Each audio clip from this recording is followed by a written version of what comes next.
May it please the court. Bill Helfand for officers Serrett and Sims.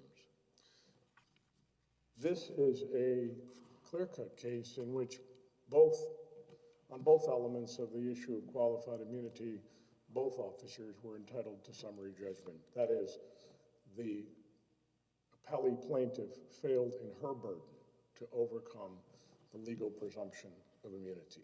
First, and of course the court could take either of the two-step analysis in the order in which the court deems appropriate, but I'll speak to them in the manner in which they're generally articulated. First, there was no constitutional violation. The use of force to subdue an individual in connection with an arrest is constitutional and objectively reasonable. As Judge Smith wrote for the court in Cooper versus Brown, this circuit, consistent with Supreme Court authority, does not recognize any per se rule prohibiting even the use of force, even in the case of a non-resisting individual, to subdue them and handcuff them. There's no video of this, was it? There are several, Your Honor. And in the video, the evidence clearly demonstrates the objective reasonableness of the officer grabbing Ms. Solis's arm, and then there's a dispute as to whether they pushed her to the ground or whether she fell to the ground and they broke her fall on the grass. She's on the ground for seconds while she's handcuffed, and then righted, helped back up to her feet, and then she's shown walking just as if she were unhandcuffed just a few minutes before on the video. So the video in this case, unlike several, supports the reasonableness of the officer's conduct, as does Ms. Solis's own testimony. She testified that she had no intent. That was all a reaction to the fact that she didn't want to turn over her cell phone, is that right? Well, I think that that's the response to the question immediately preceding Officer Sims grabbing her arm, but it's not just the cell phone, Your Honor. What the officer says to her, as the court may recall from the video, is, please hand me your phone, I don't want it to fall while you're being arrested. She's told that she's under arrest, and she begins to back away, and Officer Sims grabs her arm. What was she under arrest for? She was under arrest for public intoxication, an arrest that was supported by probable cause as found by the district court. The probable cause for her arrest is no longer in question. And so it's not so much the refusal to give up her cell phone. In fact, it's clearly not the refusal to give up her cell phone that prompted the officers to take her into custody. It's the fact that there was probable cause for her arrest for public intoxication, and then her refusal to accede to the officer's verbal request that she make herself available to be handcuffed. Now, as I was saying, she's testified, and the officers therefore reasonably perceived she had no intention of allowing the officers to arrest her.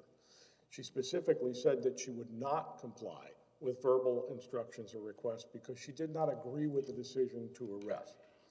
The officers can see that this is apparent, and as Judge Davis pointed out, it's apparent from the videos as well, that upon being told that she's going to be arrested, Ms. Solis begins backing away. That's when Officer Sims grabbed her. This is quite similar to this court's opinion and the facts of this court's opinion in Betts versus Brennan, in which the court held that the refusal to comply with verbal instructions to submit to arrest permits the use of some force. And as Judge Engelhardt wrote in the Tucker versus Shreveport case, and as for the takedown aspect of that case, the use of that force is appropriate where the video demonstrates resistance to arrest. Now, Counsel, would you agree that the first two Graham factors, the severity of the crime at issue, which you just mentioned, as well as the threat or possible threat, both weigh against you in this case?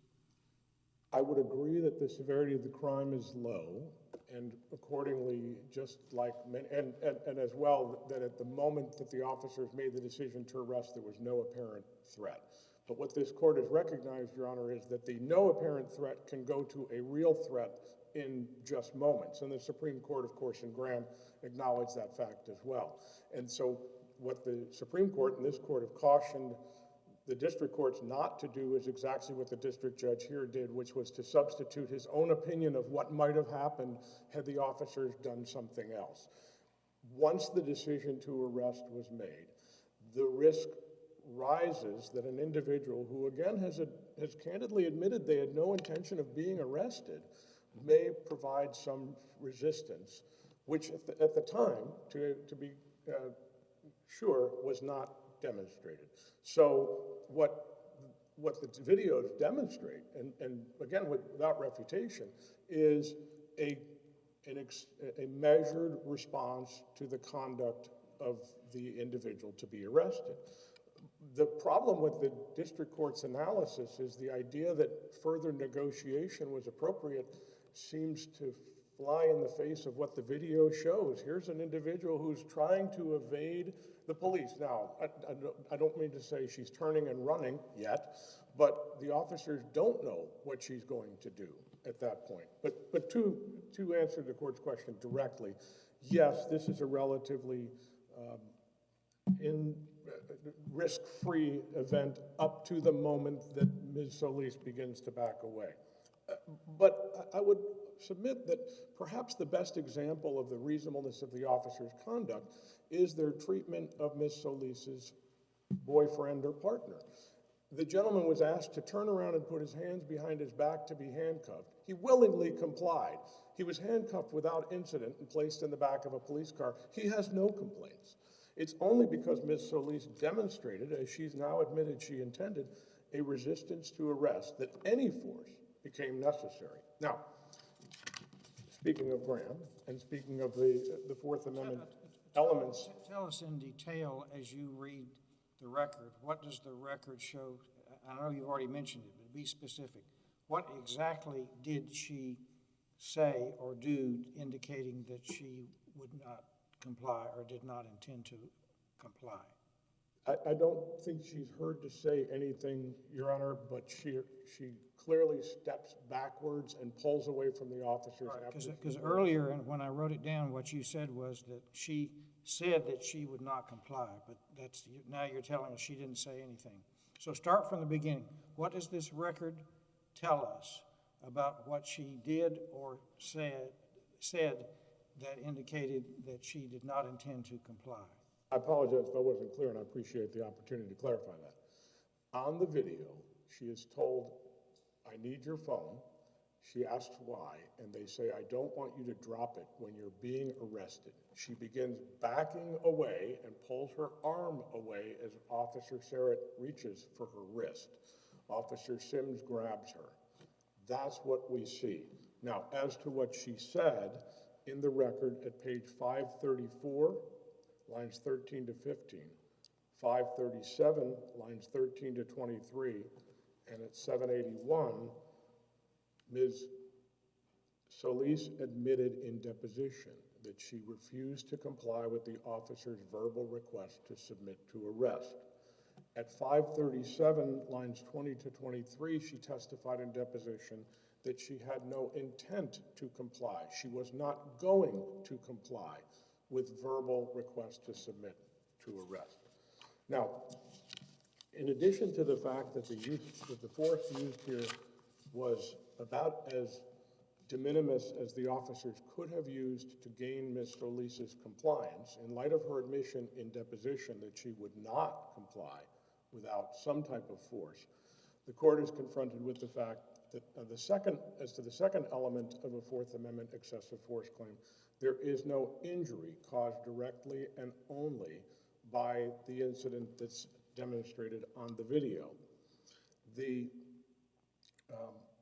best gloss of the evidence in summary judgment is that Ms. Solis testified, quote, that she continues to have pain in her right wrist, which she attributes, but no doctor attributes to the event of being taken to the ground and handcuffing. What is the best case that supports your position on the no injury point? As I understand it, it's a sliding scale type thing. Is there a case that we can look at that would be as dispositive as you're indicating right now? Sure. I think Tarver versus City of Edna, which is cited throughout the brief, first at page 13, is a good case to answer Your Honor's question. And then perhaps I could offer a case in which the alleged injuries were more significant, and yet the court still found that it did not meet the injury test, and that's the case of Glenn versus City of Tyler, which is also cited in the brief. In Glenn, the detainee actually demonstrated minor injuries, claiming actual physical injury caused by handcuffs that were too tight, something which Ms. Solis here is not even alleging. In Dunn versus Dank, on Banc, this court held that handcuffing is not a use of force. And since then, in Glenn versus City of Tyler and Tarver, the court has held that there must be some demonstration of a malicious intent to use the handcuffs for some reason other than the restraint for which they're intended, and Ms. Solis does not posit that here. Rather, this is very much like the court found in the Bueller case recently, that this is an attempt to parlay at most a de minimis injury into something sufficient to satisfy the an injury test. But also, Judge Engelhardt, to answer Your Honor's question, in the cases we've just talked about, there was evidence of some injury related to the handcuffing itself. Because, of course, in Johnson versus Morrell, the court set out the standard that the injury must be caused directly and only from a use of force. And there's simply no evidence in the record here that whatever it is Ms. Solis continues to feel in her right wrist was caused directly or only by a use of force. Now, that element of the claim is missing as well. Now, the last element is the objective reasonableness of which was obvious. And of course, that kind of bleeds into the question of the clearly established law of this circuit. There is simply nothing from this circuit or the Supreme Court or a consensus of the circuits that grabbing an individual's arm, taking them to the ground, holding them on the ground for less than 30 seconds, handcuffing them, and then putting them back upright violates the Fourth Amendment. We just can't find a case that says that. There isn't a case that would have said that that is objectively unreasonable. The Supreme Court, as this court knows, repeatedly admonishes the circuit courts that the clearly established law, as we speak to that element, is not simply a case from a circuit, but rather either Supreme Court authority or a consensus of circuit authority. And that's certainly not here. In Morrow versus Meacham, this court called that burden, and it is the plaintiff's burden, a doozy. So here and now, one would expect that the appellee should be able to show the court a case of similar facts where this court has held that the use of force like that in this particular instance was clearly and unquestionably unconstitutional, but yet it doesn't exist. The Supreme Court in Westby made clear that the legal principle from a case or cases must clearly prohibit the conduct of the officer in the specific circumstances which they confront. And in the Escondido versus Emmons case, the Supreme Court made it clear that that specificity is especially important in Fourth Amendment cases. Now, again, immunity is presumed as a matter of law, and it is the plaintiff's burden to overcome that. The district court erred in reversing that burden and in opining as to potential outcomes and potential conduct that might have occurred, but that's not what the clearly established law says. In fact, there is no case in this circuit, there is no consensus of the circuits, there's certainly no Supreme Court authority which tells an officer how long they must negotiate with an individual before they can grab the person's arm in order to handcuff them. And because that law is not extant as of the time of this incident, regardless of anyone's opinion of the constitutionality. Now, again, I wouldn't for a second suggest that one could reasonably find this conduct to be unconstitutional. But regardless of the opinion of the constitutionality of the conduct itself, immunity is the rule here, and the court should reverse and render judgment in favor of the officer. Thank you. Thank you, Mr. Helfand. You've saved some time for rebuttal. Mr. Thomas?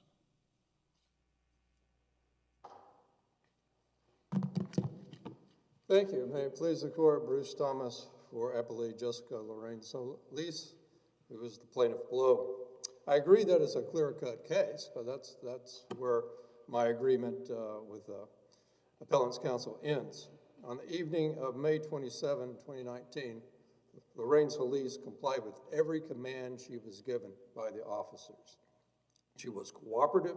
She invited the officers to search her car. She implored her. What about the command or request to turn over her cell phone? It wasn't a command or request to turn over the cell phone. The actual, I wrote down what Mr. Helfand, the way he phrased it, and he keeps changing the phrase. He said, the officer said, "I need your phone." That's not what he said. What the officer said was, and this was in the context of she had just asked him 3 times for his badge number and was trying to get that information. And then he says, "Can I see your phone for a second, please?" That's not a command. That's not an instruction. It sounds like that he wants to borrow a phone and make a phone call, that he's just going to use it for a second and give it right back. As the district court correctly noted, neither officer has made any comment up to that point about an arrest. That question that he asks is not said in the context as a prelude to an arrest. There's nothing objectively, no objective indicator. So if in a hypothetical case the officer says, will you step back, please? That's not a command that someone needs to obey, right? The officer has to point a finger and say, "Do it," and otherwise the person's free not to comply. I think you can look at the context, obviously, but Well, the context in that context, will you step back, please? The context here is pretty obvious that the officer wanted her, for whatever reason, to hand over her cell phone. Well, that's exactly for what reason? Because you told us, before I ask you the question, you told us that everything had been complied with, and that's just not true. Well, it is that she was given no command to release her cell phone. He simply asked a question, and at that point, it wasn't in the context of an arrest. She had no reason to think that she was. Saying that he never told her that she was going to be arrested before the officer grabbed her arm and she was on the ground? No. I thought on the videotape, it seemed like at some point after the question about the phone or request about the phone or command about the phone, whatever it was, the officer says, "Because I don't want it to be broken when I arrest you," or something like that. "I don't want you to drop it," whatever the exact words were. But he says, "I'm about to arrest you," doesn't he? That's very, very close to what he says. He says, after she doesn't say what, she says no. She says, She pulls "No, away. you can't have my phone." Right. He's reaching for it. It's obviously in a context at that point, she's suspicious that he wants to do something with it because she's been filming. I mean, anybody would be when he asks a question like that about her phone. She holds it. He's reaching for it. He holds it away, and she says no. And then he says, "Well, I don't want you to drop it when I arrest you." Now, that's not immediately, it doesn't actually say you are under arrest this second. If you give a few seconds to process it, perhaps he's saying, once you give me your phone, I intend to arrest you. But she's not. But their perception that she's not cooperating is confirmed by the deposition testimony later, isn't it? No, it is not. No, it is not. The only thing, again, they're stretching what the deposition testimony actually says. First of all, I'd say her subjective comments at deposition are not relevant to the objective standard, but what she's actually talking about there is she doesn't want to give up her phone because she hasn't been given any reason to give up her phone when he asked for it. Okay, then he comes back with this immediate comment. A lot of people would have given up the phone, then been intimidated into giving up the phone. She's obviously suspicious. He wants to do something with her video recording. And then he says, "Well, I don't want you to drop it when I arrest you. She's not given any time to process or respond to that statement. And within 2 seconds, literally 2 seconds, the officers commence force. Now, the fact issue here, Sims, the officer that has been standing in front of her, for 6 minutes and never suggesting that he thought she was intoxicated, much less too intoxicated to go into her residence. It was a business that her residence was at, but she was right out in front of her residence. No suggestion that she was being investigated for a crime, no suggestion that she was going to be arrested, so she was surprised. You disagree with counsel's statement a short while ago that there's no issue as to probable cause in this case? Oh, yes, I very much disagree that they had probable cause to arrest her for public intoxication. Most of their summary judgment response, and that was to go find different transportation code violations, none of which had anything to do with intoxication, that she might have possibly been, had probable cause to arrest her for. That was not brought up at the time. I thought the officer said that he smelled alcohol. Is that He right? claimed that, but that's a disputed issue of fact. Like a finding of probable cause? Yes, the district court said because of these other potential transportation code violations, that they had probable cause to arrest her for those, even though they didn't bring them up at the time. That was the court's analysis on that. We haven't had a chance to contest that on appeal. What we are contesting, or what they are contesting, is the court's finding that they had no reason, had no basis to use force at this point. 2 seconds after he utters the words arrest, not in a clear way to say, you are under arrest. He doesn't give her any command to do anything. He doesn't tell her to turn around, to put her hands behind her back, to hold her arms out, to stay still. No command whatsoever of any type. Within 2 seconds of uttering the word arrest, his cohort immediately moves in, wrenches her arm around her back in a very painful manner, and the other officer jumps in and does the same thing on the other side, and they immediately and violently force her to the ground. She's never is non-compliant with any command or instruction from the officer. She has simply heard this request to give up her phone that she doesn't understand, and she quite correctly says no. You don't have a. Well, As the court. The video does, of course, show that she went to the ground. Whether she fell to the ground or they forced her to the ground, it's kind of hard to tell. But you said they violently forced her to the ground. I don't see anything in that video that it indicates force, but it doesn't indicate violence. What do you mean when you say violently?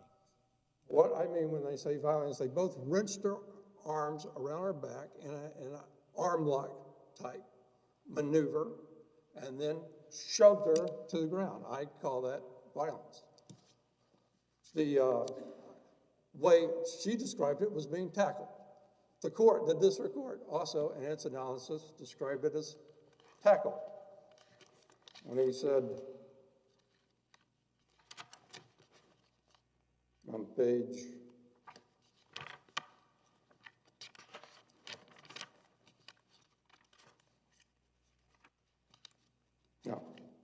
the quickness with which the officers resorted to tackling Solis to the ground militates against a finding of reasonableness, which was on page 16. She described it as tackle.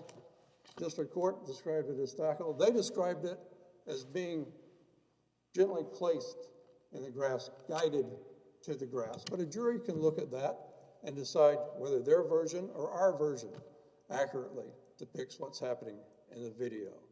I see a very rough takedown to the ground. I don't see any guiding to the ground. It happened very quickly in a very rough manner. And according to Ms. Solis, it hurt her back. It hurt her wrist, which you can understand since her arm was in a wrist lock or arm lock, and that it continued to hurt for months afterwards. Let's talk about that. You mentioned the injuries, and you're characterizing them as more than minor, I take it. Can you name a case where we've found similar or lesser injuries to be significant enough to clear this hurdle? Well, yes. I mean, they just filed a 28J letter with 7 additional cases, and I think those cases actually are good counterpoints to explain why this is unconstitutional. One of those cases, the Bueller case, specifically rejected their de minimis argument. It ended up finding that the officers in that case behaved objectively reasonably, but on the de minimis issue, it actually rejected their argument, saying that the bruises and that he complained about were not de minimis as a matter of law. And that comes from the Alexander case. In this case, we have no medical exam, not even any photographs of bruises or anything that indicates an injury. It's just her deposition testimony. Am I correct? Or is that something I missed in the record pertinent to her injury? That's what we have in the record. That's how, under the Alexander case, the sum injury test, that's what we believed with that test. Her testimony that she had some injury was all that the qualified immunity part of discovery required. We didn't think that we were, at that, during phase 1 of discovery, that we would be abusing the discovery process to try to go into our complete damages model. That's what we thought would be phase 2 of discovery. Well, if we were wrong about that. What other damages could there be? I mean, her testimony is what it is as to her injuries. She's not going to, I assume, since she didn't go to a doctor and she didn't say in the deposition she did, there can't be further physical injuries other than those that she described. Is that right? There are the physical injuries as she described and the psychological injuries. You know, we are prepared to present that expert testimony, but we haven't gotten to that phase of discovery to produce our damage model to show her psychological injuries. What we did point to was her uncontrollable sobbing after she's arrested and put in the back of the police vehicle that was indicative of her mental anguish. But her physical injuries are still some injuries from her wrist being hurt months and months after the incident, and her back being hurt at the time. And yes, that's what we have, her testimony regarding that.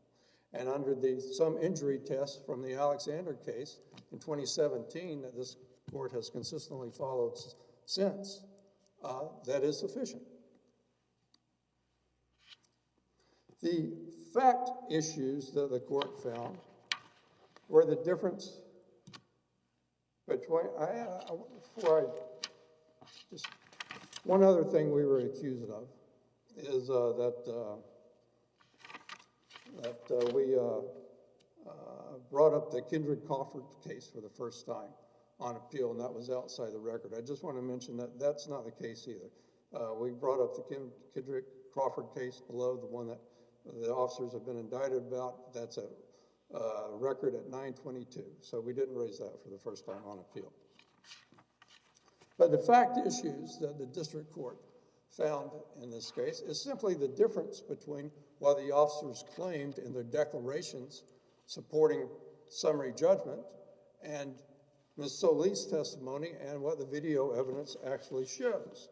What Serrett claimed in his declaration in support of summary judgment was, I first asked Solis to voluntarily submit to an arrest.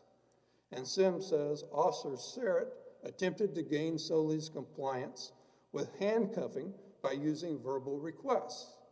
Saying, can I see your phone for a second, please, is not a request to handcuff her, particularly when it's not said in the context of any utterance that she's about to be arrested. And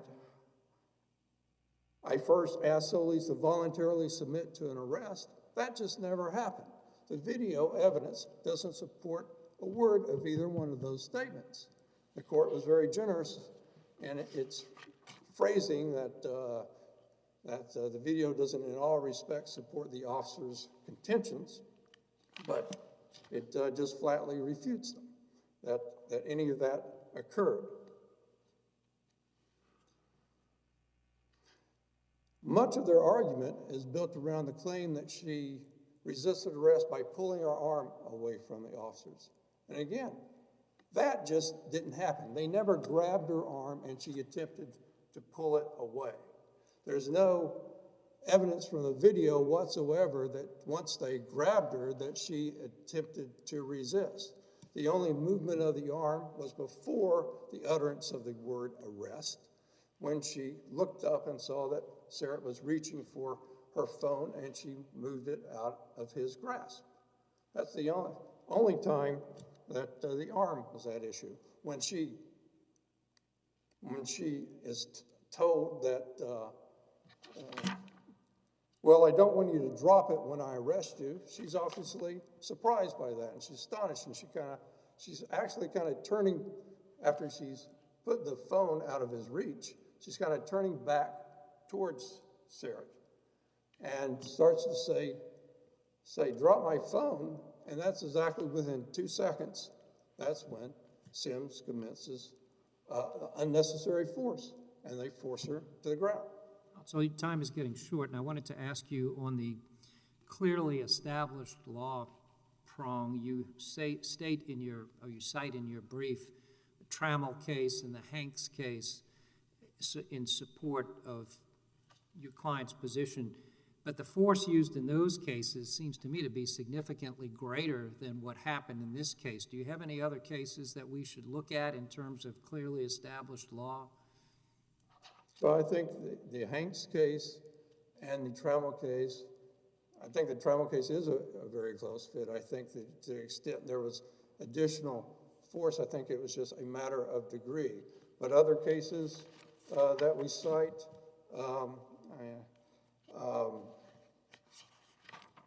we cite the Newman case, the Cooper case, Strain case, Darden. Darden was decided after this case, but it doesn't establish new law, it just recaps it. And what it says is a constitutional violation occurs when an officer tases, strikes, or violently slams an arrestee who is not actively resisting arrest, or violently slams. That's where I get. So in this case, you think the videotape depicts officers violently slamming Ms. Solis? Yes, I think a jury can make that determination from looking at the videotape. And we can look at the tape and also make that determination, though, can't we? We have two videotapes. Obviously, hers doesn't show herself, but the officer's camera shows. And I think we also have the security camera as well. The security camera is the only one that captures it. If it wasn't for the security camera, we would just be left with what the officers are saying, that she lost her balance, and then we had to guide her to the grass after she lost her balance and was about to fall, which doesn't make any sense. They both had her by both arms. If she had really lost her balance, all they had to do was just stand her up. The other thing they said is she was resisting arrest because we had to force her to the ground in order to put handcuffs on her, but she wasn't resisting arrest. She complied with her commands. She did refuse to give up her cell phone before it was mentioned that they were placing her under arrest, but she otherwise complied with their commands, and she was not given an opportunity after that to turn over her cell phone or to do anything else before they immediately initiated the physical force. The other case that I would commend to you, and part of the cases that they just filed, Craig versus Martin case that in their 28J letter. It distinguishes Darden and Joseph that we cite because it says those are cases where that are applicable when the suspect is not resisting arrest, and that is the case here, where Ms. Solis was not resisting arrest. And in the Bates versus Brennan case that they cite in their 28J letter, they go point by point distinguishing Hanks from the present case. And their discussion of Hanks in Bretz v. Brennan is almost identical to the facts of our case. They complied with the suspect, and Hanks complied with the order. There was no physical resistance. He didn't pull his hand away. he simply asked questions about why he was being put under arrest, and then he was blindsided with abrupt force. I see my time is up. Yes, thank you, Mr. Thomas. Mr. Helfand, you've saved time for rebuttal. Remind us, what were the parts of the Texas Transportation Code or other violations that were mentioned at any time, either on the scene or later in depositions or other discovery? I'm sorry, Judge, I had a little. Transportation Code violations, what were they? What were they alleged to be? I don't recall right now. It appeared as though my recollection is Mr. Robinson was driving erratically, which was also preserved on the car's video camera. Again, the district judge found that there was reasonable suspicion to stop Mr. Robinson to investigate. Mr. Thomas said that there were numerous or various or multiple violations alleged, and I was wondering what those are. I don't recall them specifically. If the court will allow, I've tried to focus my preparation on the actual force. I'm happy to answer that question in post argument briefing. There's no need to if it's. Let me ask you one thing. Yes, sir. The district court characterized this as a tackle, which to me is a takedown. Is it reasonable for two officers to have to take this woman down to handcuff her? Well, not perhaps in the way that Your Honor's asked the question, but what the video shows is each officer grabs an arm. Now, the officers say that they fell, and that's not uncommon. This court confronted that incident, that type of a situation in Orr versus Copeland, which is also cited in the brief. There's oftentimes some dispute between pushed versus fell. The district court may have characterized it as a tackle, but the officers say they simply fell.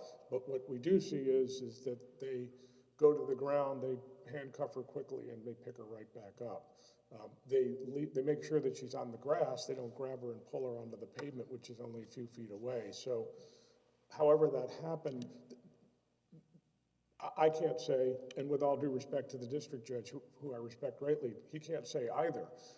And that is where I'd like to finish up if I could. This is the Supreme Court's admonition and this court's recognition writ large. We are all talking about how we interpret what happened, but the question before the court is, could no reasonable officer, has the plaintiff proven no reasonable officer could have believed that Ms. Solis had to be grabbed in order to be handcuffed? She was going to be arrested. That's not disputed. It's not unconstitutional. She was not going to submit. She, even after the fact, has admitted she was not going to submit to an arrest based purely on negotiation or verbal tactics.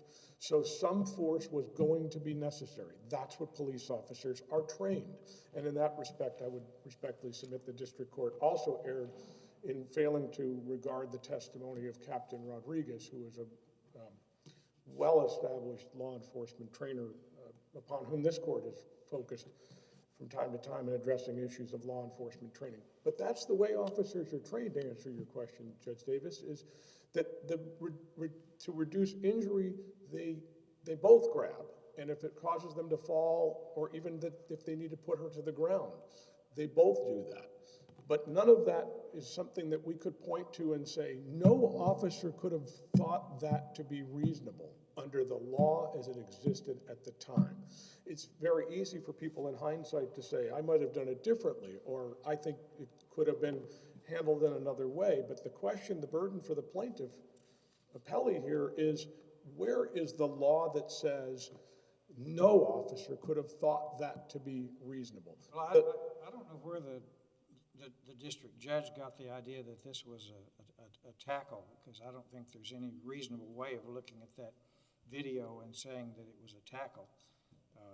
I'm missing a word there, Judge. I don't know how anyone reasonably looking at that video could say that it was a tackle. It could be a takedown, or maybe she fell. It's hard. It's a little bit hard to tell, but it certainly was not.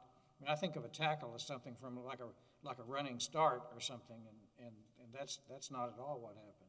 I think a tackle would be defined as perhaps grabbing someone around the body and pulling them to the ground. So I certainly would concur with Your Honor's assertion. But again, nothing would have told the officers, and again, to that point, Judge, counsel said a jury could find that that was a tackle or a slam.